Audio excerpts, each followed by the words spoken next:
There is a war happening right now, and most people don't even know they're standing in the middle of it. Not a war of guns and bombs, a war of the soul.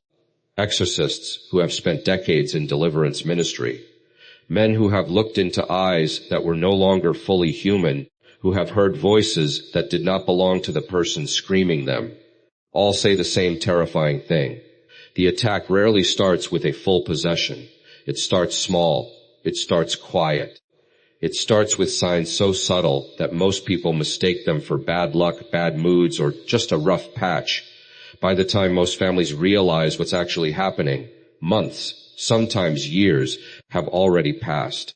The oppression has taken root, the exhaustion has become normal, the isolation has become a habit, and the fear has become so constant that nobody even remembers what peace used to feel like. Catholic exorcists and deliverance experts have spent their entire priesthood cataloging these warning signs, not to scare you, but to arm you. Because here is the truth, nobody tells you. Spiritual attack does not usually announce itself. It disguises itself as insomnia, as coincidence, as a sudden falling out with people who used to protect you, as an illness doctors cannot explain. Today, we are going through 7 signs that priests trained in deliverance ministry say you should never ever ignore. Some of these will surprise you. Some of these might already be happening in your life, or the life of someone you love right now. Stay until the end, because sign number 7 is the one almost nobody recognizes until it's already too late. Let's begin. The first sign is the one doctors dismiss the fastest, and the one exorcists take the most seriously. It's a tiredness that doesn't make sense, not the ordinary fatigue of a long week or a bad night's sleep. This is a bone-deep, soul-deep exhaustion that arrives without explanation and refuses to leave no matter how much rest you get. People experiencing this kind of oppression often sleep 8, 9, 10 hours and wake up feeling as if they hadn't slept at all. Some describe it as a weight pressing down on their chest. The moment they open their eyes, an invisible hand holding them to the mattress, whispering that there's no point getting up. In deliverance ministry, this is often one of the earliest and most consistent markers of spiritual oppression. The reasoning behind it is simple but chilling. The demonic does not need to announce itself with dramatic, head-spinning, or guttural voices. It is far more efficient and far more effective to simply drain a person, wear them down, make them too exhausted to pray, too exhausted to go to Mass, too exhausted to resist temptation, too exhausted to even notice that something is wrong. Exorcists trained in this field often describe the enemy's strategy as one of attrition rather than assault. Why launch a visible attack when invisible erosion works just as well? A person who is constantly fatigued stops going to confession because it feels like too much effort. They stop praying because their mind is too foggy to concentrate. They stop reaching out to their support system because socializing suddenly feels unbearable. Slowly, without a single dramatic event, their spiritual defenses crumble, not because they were destroyed, but because they were never used. What makes this sign so dangerous is how easily it hides in plain sight. We live in a culture already exhausted by overwork, poor sleep, constant screen exposure, and chronic stress. So when someone says, "I'm just tired," everyone nods and moves on. Nobody stops to ask, tired since when tired, starting after what? Tired in a way that rest doesn't fix. That last question is the key one. Ordinary tiredness responds to rest. You sleep, you recover, you feel human again. Spiritually rooted exhaustion does not respond the same way. People describe waking up from a full night's sleep feeling somehow worse, heavier, foggier, more hopeless than when they went to bed. Some describe a strange reluctance to even get out of bed, an aversion that has no logical source. Others notice the exhaustion intensifies specifically around spiritual activities. They feel fine all day, but the moment they sit down to pray or open scripture, a wave of drowsiness or heaviness hits them so hard they can barely keep their eyes open, only for the fatigue to mysteriously lift the second they close the Bible or stop praying. This pattern, fatigue that spikes specifically around prayer, mass, confession, or sacramentals, is one that deliverance priests flag immediately. It is not considered normal tiredness. It is treated as a resistance mechanism, something actively working to prevent the person from accessing the very tools that would protect them. There's also an emotional dimension to this exhaustion. It's often accompanied by a creeping sense of hopelessness or despair that seems disproportionate to the person's actual circumstances. Someone with a stable job, a loving family, and no major crisis in their life suddenly finds themselves overwhelmed by a heaviness they cannot explain. They feel as though a fog has settled over their mind, making even simple decisions feel monumental. Joy feels distant, muted, almost inaccessible, as if it's happening to someone else behind glass.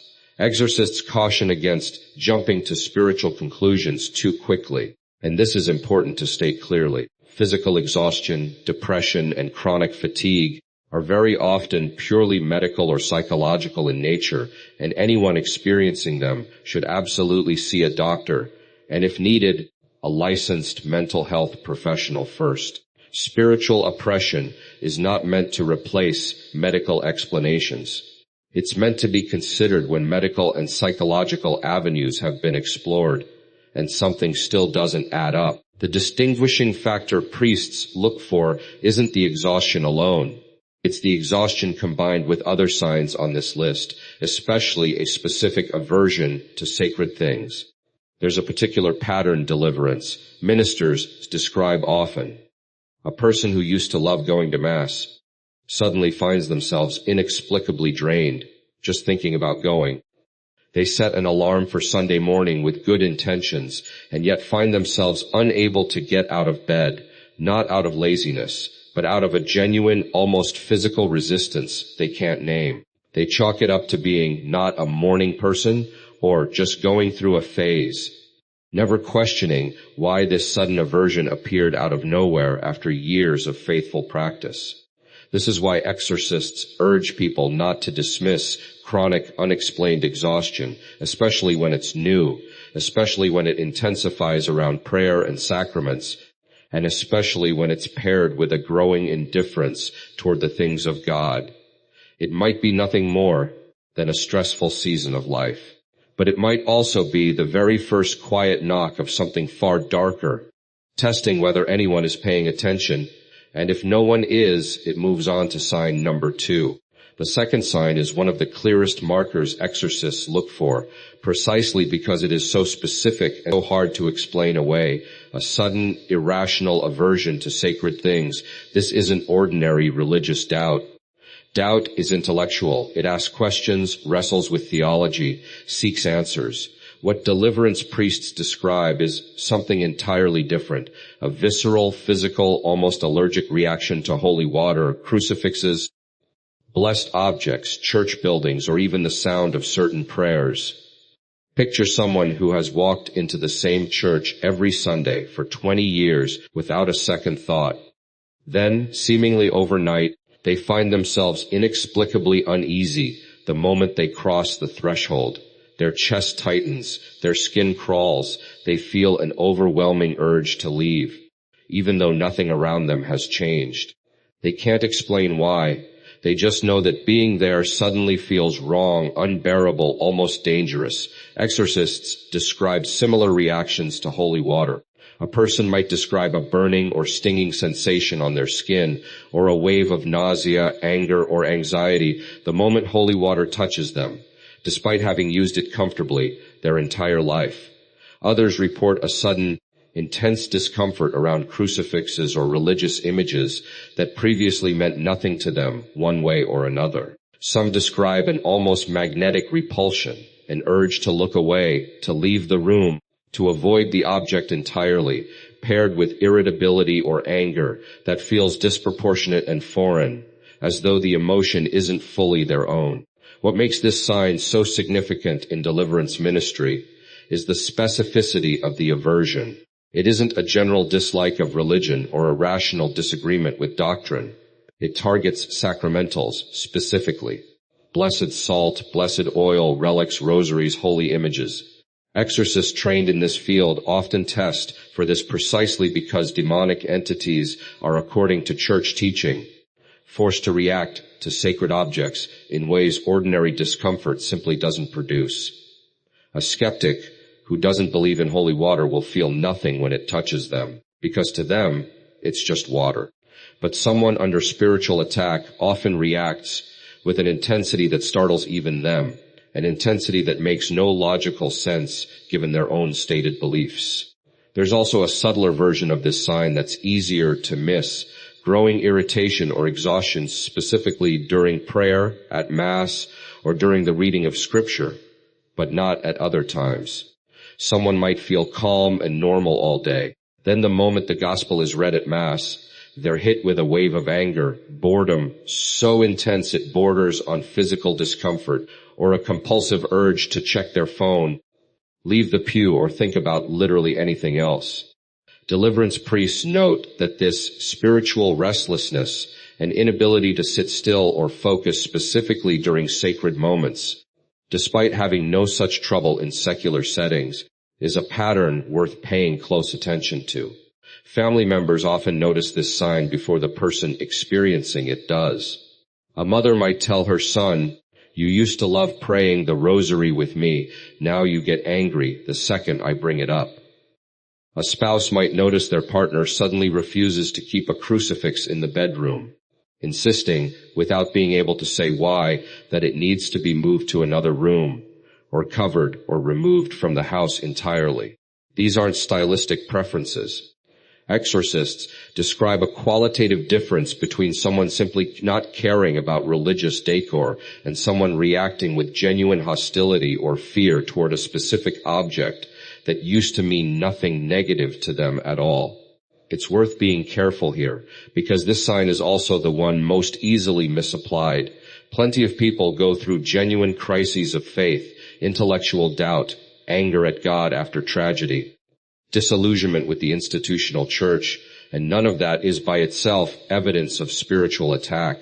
Faith struggles are a normal, even healthy, part of many people's spiritual journeys, and treating every doubt as demonic does a real disservice to people who are simply wrestling honestly with belief. What deliverance priests look for is different in kind, not just degree: a physical, involuntary, almost reflexive reaction, nausea, burning, overwhelming panic, a compulsion to flee, specifically triggered by sacred objects or moments, especially when it appears suddenly, without a clear emotional or intellectual cause, and especially when the person themselves is confused and disturbed by their own reaction.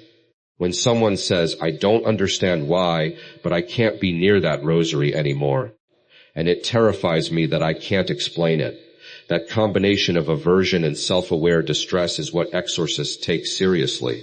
This sign rarely appears alone. It tends to show up alongside the exhaustion from part 1, and it often escalates alongside the next sign we're going to cover, one that doesn't just affect the person's body and reactions, but starts creeping into their sleep, their dreams, and the very silence of their home. The third sign moves us into the hours when most people are at their most vulnerable. The night exorcists and deliverance ministers consistently report that spiritual oppression tends to intensify after dark, and one of the earliest indicators families report is a dramatic shift in sleep.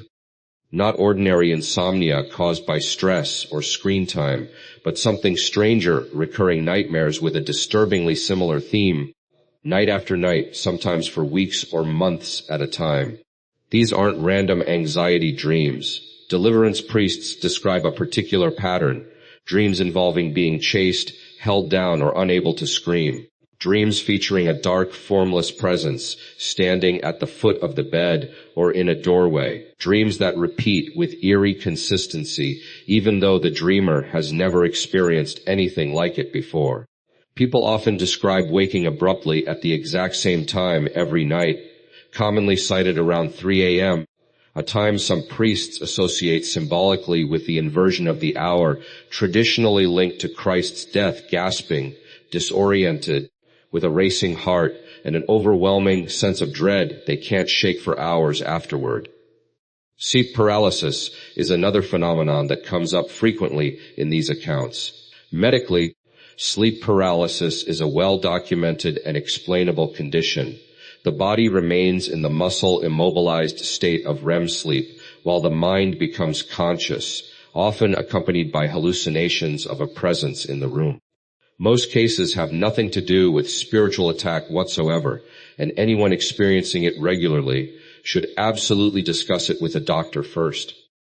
But deliverance priests note that in some cases, if people describe an added element beyond the typical hallucination, an unmistakable sense of malevolent intent, a feeling of being deliberately held down by something that wants to harm them, sometimes accompanied by a crushing weight on the chest, a whispering voice, or a distinct feeling of hatred directed at them personally. It's this qualitative element, malice, not just fear, that shifts it, in the eyes of some deliverance ministers, from a medical curiosity into something worth further spiritual investigation. Beyond dreams and paralysis, some families report disturbances in the home itself during nighttime hours, unexplained sounds, footsteps, knocking, scratching, that occur specifically at night and specifically to one person, while others in the house sleep through it undisturbed. Doors that were closed found open. A persistent feeling of not being alone in a room that is, by every observable measure, empty. Pets behaving strangely, growling at empty corners, refusing to enter certain rooms, staring fixedly at nothing for long stretches. It's essential to say clearly, the overwhelming majority of nighttime disturbances have completely ordinary explanations. Old houses creak. Anxiety disorders cause hypervigilance and disrupted sleep. Sleep paralysis is a known neurological phenomenon experienced by a significant percentage of the population at some point in their lives. Nightmares are often the mind's way of processing unresolved stress, trauma, or fear. Before anyone reaches for a spiritual explanation, a doctor, and ideally a sleep specialist, should be consulted. Because treatable ordinary causes are, by a wide margin, the most likely explanation, and ruling them out is both responsible and necessary. What deliverance priests emphasize, though, is pattern and context, not any single bad night, but a cluster of experiences that arrive together and escalate together. A person who begins having consistent, malevolent feeling nightmares at the same time they're experiencing the unexplained exhaustion from part 1 and the aversion to sacred objects from part 2 is a very different case than someone who has one bad dream after a stressful week at work. There's also a spiritual logic behind why nighttime specifically matters in this framework. Traditional Catholic teaching has long held that periods of stillness, including sleep, remove the ordinary distractions and defenses a person maintains during waking hours, their conscious will, their active prayer life, their engagement with the world. In that stillness, according to this framework, a person is considered more spiritually exposed, which is part of why many traditional Catholic practices include specific nighttime prayers, like the St. Michael prayer, or a final sign of the cross before bed, as a form of spiritual protection heading into those vulnerable hours. Exorcists often ask families directly, has anyone in the house stopped praying before bed? Has a nightly routine of a blessing, a rosary, or even a simple prayer quietly fallen away? It's a small thing, easy to let slip during a busy season of life, but deliverance priests view consistent nighttime prayer as one of the most basic, most effective forms of ordinary spiritual protection, and its quiet absence is something they take seriously when disturbed sleep is already part of the picture. If nighttime has become something to dread rather than something restful, and if that dread has arrived alongside the other signs already discussed, deliverance priests would say it's time to pay very close attention, because the fourth sign takes this same pattern and moves it out of dreams and into something far more disruptive, the relationships that are supposed to protect you. The fourth sign is one families often recognize only in hindsight, a sudden, seemingly irrational wave of conflict, isolation, and division within relationships that used to be stable and loving. Deliverance priests describe this pattern often, a close-knit family that begins fracturing with no clear cause. Arguments erupt over nothing. Old resentments that had been resolved years ago resurface with fresh, disproportionate intensity. A spouse who has never raised their voice suddenly explodes over something trivial. A parent and adult child who talked every week suddenly can't be in the same room without tension crackling in the air, and when everyone steps back afterward, confused and hurt, nobody can actually explain what the fight was really about. The theological reasoning behind why this matters is rooted in something exorcists describe consistently. Division is considered one of the primary tools of spiritual attack, precisely because isolated people are far easier to affect than people surrounded by a strong support network. A person who has a close family, a tight friend group, and a solid parish community has, in this framework, multiple layers of protection. People who will notice if something's wrong, people who will pray for them, people who will physically show up. Break those bonds, and the person is left alone with whatever is happening to them, with no one to notice, no one to intervene, and no one to remind them of who they were before things changed. What makes this sign tricky to identify is that conflict on its own is completely normal. Every family fights, every marriage goes through rough patches. What deliverance priests look for isn't conflict itself, but a specific texture to it. Arguments that feel disproportionate to their actual trigger, a sense reported by multiple people involved that something about the fight felt off or not like them, and a pattern where the conflict consistently targets whoever in the family is spiritually strongest or most protective. It's often described as almost surgical, the one family member who prays the most, who goes to daily mass, who has been quietly holding the family together spiritually, becomes the one most frequently at the center of unexplained tension, criticism, or hostility from the very people they're closest to. There's also a specific pattern around isolation that exorcists flag directly. A person who was previously social and connected begins withdrawing, not gradually and gently, the way people naturally do sometimes, but abruptly, defensively, almost as though something is actively steering them away from anyone who might help them. They stop answering calls from their closest friends. They cancel plans repeatedly, always with an excuse that sounds reasonable on its own, but forms a troubling pattern over time. They become secretive about their schedule, irritable when asked where they've been, resistant to any suggestion that they reconnect with the people who used to be their support system. Sometimes this isolation is directed specifically at faith-based relationships. A person who used to attend a men's or women's prayer group suddenly finds every excuse not to go. A person who used to call their godparent or spiritual mentor regularly suddenly stops, and when asked why, gives vague, deflecting answers, or becomes visibly irritated at the question. Priests in deliverance ministry often note that severing ties specifically with people who provide spiritual accountability, a sponsor, a mentor, a devout friend, a spiritual director, is one of the most consistent patterns they see, precisely because those relationships are the ones most likely to notice something is wrong and say something about it. Families experiencing this often have a haunting sense of watching someone they love slowly slip away, not physically, but emotionally and spiritually, becoming a stranger in increments so small that no single week feels alarming. But the cumulative change over a few months is stark and frightening. Here too, it's critical to be careful and honest. Family conflict has an enormous number of completely ordinary causes: financial stress, unresolved grief, undiagnosed mental health conditions, substance abuse, infidelity, simple personality clashes that finally boiled over after years of accumulation. Mental health professionals and family counselors should always be the first resource for relational breakdown. And most conflict even sudden and severe conflict, has nothing whatsoever to do with spiritual attack.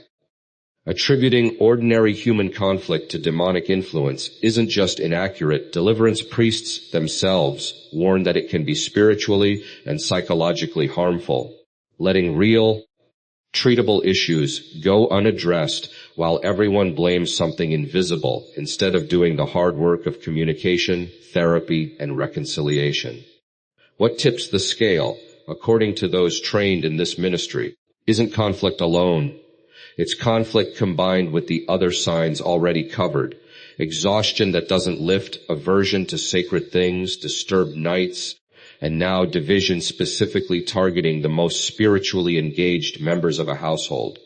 When these begin to overlap and compound, deliverance priests say it's worth taking a closer, more structured look, starting with prayer, the sacraments, and if concern persists, a conversation with a priest. And that overlapping pattern brings us to sign number 5, one that moves from relationships between people to something happening entirely within the mind. The 5th sign is, according to many deliverance priests, one of the most distressing to experience and one of the most misunderstood. Intrusive thoughts that feel genuinely foreign to the person having them. Everyone experiences intrusive thoughts from time to time, a fleeting, unwanted, even disturbing thought that pops into the mind uninvited. This is an extremely common and well-documented feature of ordinary human psychology, and on its own it means nothing spiritually. What deliverance priests describe as potentially significant is something more specific, a pattern of intrusive thoughts that are violent, blasphemous, or self-destructive in nature, that arrive with unusual intensity, that increase specifically during prayer or at church, and that feel, in the person's own words, distinctly not mine. People describe this in strikingly similar terms across countless accounts.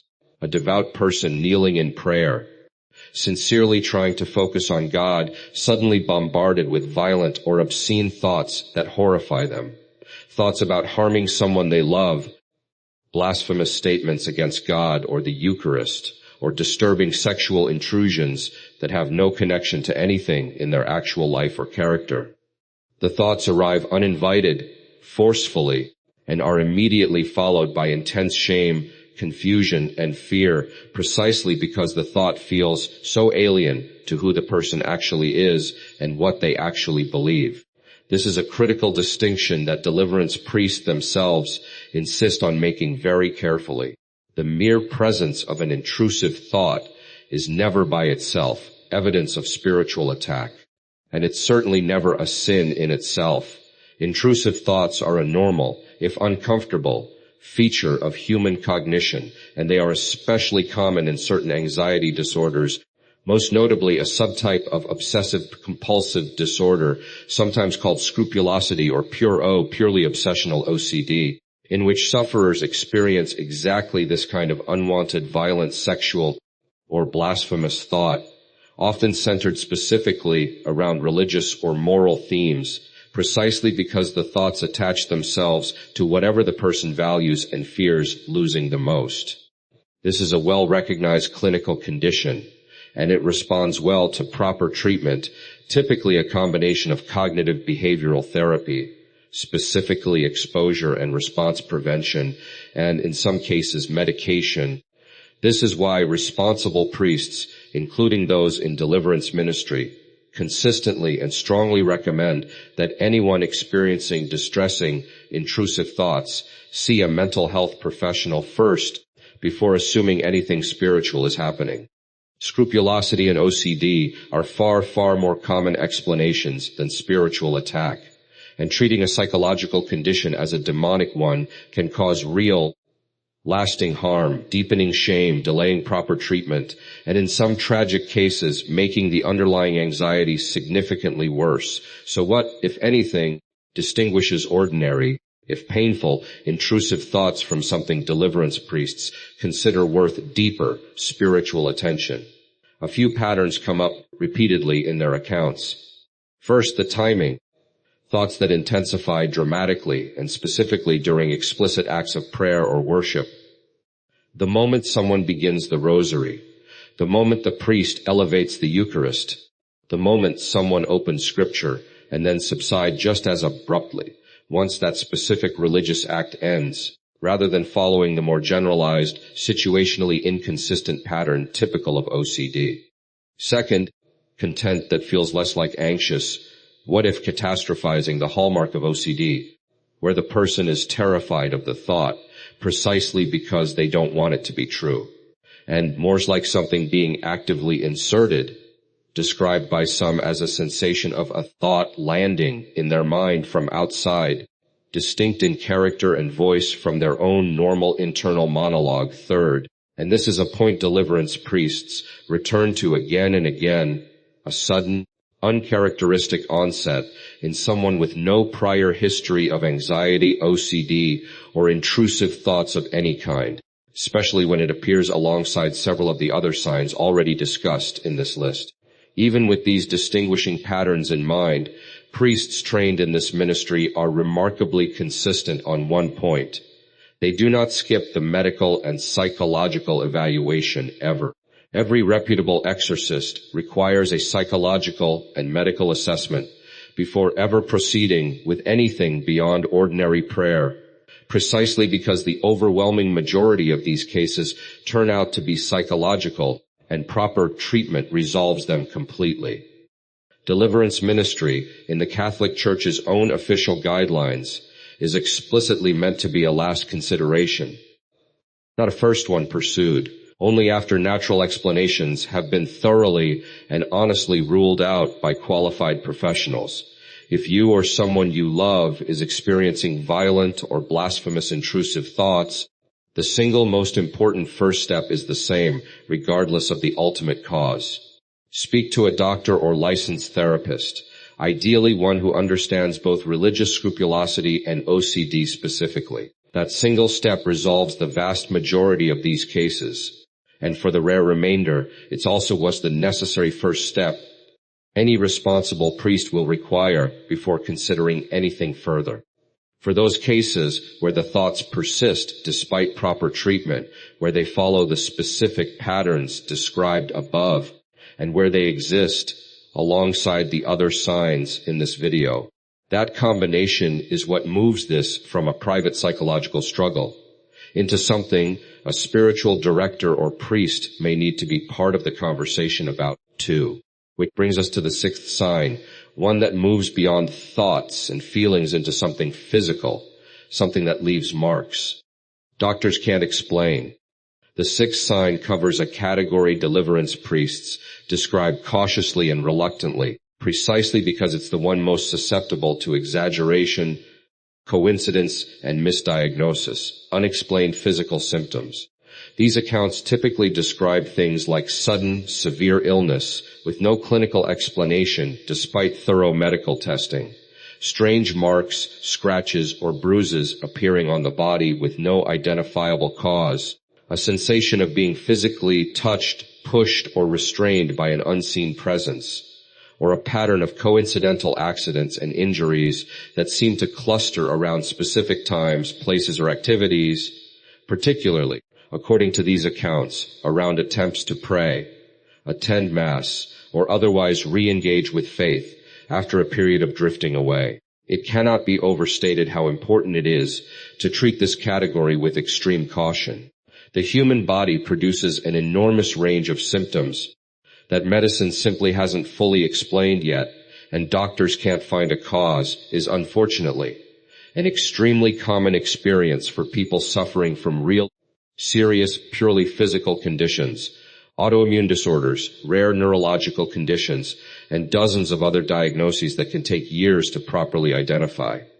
The responsible, non-negotiable first step for any unexplained physical symptom is always thorough medical evaluation, ideally from multiple specialists if the first round of testing comes back inconclusive. No priest trained in legitimate deliverance ministry will tell a suffering person to skip this step, and any who does should be regarded with serious concern. What deliverance priests describe as potentially significant, and this bears repeating only after medical avenues are genuinely exhausted, is symptoms that cluster specifically around spiritual activity. Pain or physical distress that spikes noticeably during prayer, blessed water, or the presence of a crucifix, and eases just as noticeably once that specific stimulus is removed. Strength or reactions during moments of apparent distress that seem, to multiple independent witnesses, to exceed what should be physically possible for the person's size, age, or condition, or a consistent, reproducible pattern connecting physical symptoms to specific religious triggers rather than the more randomly distributed pattern typical of most illnesses. There's also, within this same broad category, something Fra Ripperger and other deliverance-trained priests discuss specifically, the concept of attachment through objects. In traditional Catholic teaching on this subject, certain items, particularly those connected to occult practices, given as gifts with harmful intent, or inherited from someone deeply involved in something spiritually dangerous, are believed to sometimes serve as a point of connection for oppression to enter or persist in a home. This might include Ouija boards, certain occult books or artifacts or items explicitly used in curses or hexes. The teaching here is not that ordinary second-hand furniture or antique jewelry poses some blanket danger. That kind of fear-driven thinking is explicitly discouraged by serious deliverance priests who are often quick to push back against exaggerated, superstition-driven object fear that has more to do with anxiety than actual theology. Rather, the concern is specifically about items with a known, deliberate connection to occult practice. All 6 of these signs, exhaustion, aversion to sacred things, disturbed sleep, relational division, foreign intrusive thoughts, and unexplained physical symptoms, share something important in common. Individually, every single one of them has a far more common, far more likely, entirely natural explanation, and every reputable priest in deliverance ministry will insist on ruling those explanations out first, thoroughly, with real medical and psychological professionals, before ever considering anything beyond that. Which brings us, finally, to the 7th sign, the one we promised at the beginning, and the one that almost nobody recognizes until it's already deeply entrenched, the quiet, gradual erosion of the desire to pray at all. This is different from every sign before it. It isn't dramatic. It isn't frightening in an obvious way. It's simply this. A person who once had a rich, consistent, life-giving prayer, life finds that desire slowly evaporating, not through any single decision, not through any crisis of faith they could point to, but through 1,000 small moments of I'll pray later that quietly become never. The rosary that used to sit by the bed gets moved to a drawer. The daily mass that used to anchor the week becomes a Sunday obligation, then an occasional Sunday, then a distant memory, and the person, looking back months later, often can't identify a single moment where anything changed, only that somewhere along the way, the desire itself simply went quiet. Deliverance priests consider this the most dangerous sign of all, precisely because it's the least alarming. There's no fear attached to it, no obvious crisis prompting anyone to seek help. It simply feels like drifting, ordinary, forgivable human drifting. And that, according to those who've spent their lives studying this pattern, is exactly what makes it so effective. A war that ends not with a dramatic battle, but with the quiet, unnoticed surrender of the one weapon, prayer, that could have won it from the very beginning. If any of these 7 signs sound familiar in your own life or in someone you love, the response deliverance priests recommend is never panic and never isolation. It's the opposite. Reconnect with the sacraments. Speak honestly with a priest, and if physical or psychological symptoms are present, see a doctor and a therapist without delay or embarrassment. The teaching across this entire tradition is consistent on one point above all others. You were never meant to fight anything, seen or unseen, alone.